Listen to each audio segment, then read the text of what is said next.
ఆయన నమస్తే. రోజు మనం ప్రతిరోజు ఉదయం అందరం పేపర్ చూస్తూ ఉంటాం.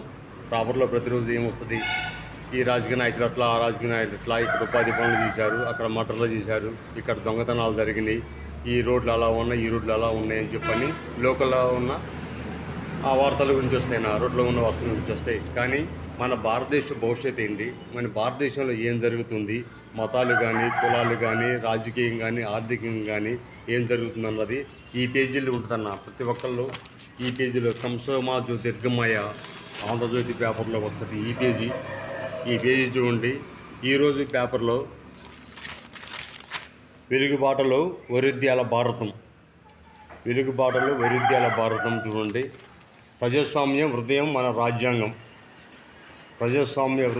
రాజ్యాంగం. ఇది మ్యాటర్ చాలా బాగుందన్న. మన రాజ్యాంగం గురించి కానీ, మన దేశం గురించి కానీ, మన రాజ్యాంగాన్ని ఏర్పడటానికి కావాల్సిన అప్పుడు తీసుకున్న నిర్ణయాలు అంబేద్కర్ కానీ, జవహర్లాల్ నెహ్రూ కానీ, అక్కడున్న నాయకులు ఎవరు చేశారు, అప్పుడు ఏం చేశారు, ఎలా తీసుకున్నారు, ఏ నెలలో ఏ సంవత్సరంలో ఎట్లా చేశారు అన్నది ఈ పేజీలో ఉంటుందన్న. మన భారతదేశం గురించి తెలియాలన్నా, మన రాజ్యాంగం గురించి తెలియాలన్నా, మన దేశ భవిష్యత్తు గురించి తెలియాలన్నా ఎప్పుడైనా కానీ ప్రతిరోజు ఈ పేపర్ వరకు చూడండి. ఈ పేపర్లో ఈ పేజీ చూడండి, మనకి కావాల్సినంత నాలెడ్జ్ వస్తుంది. ఓకే.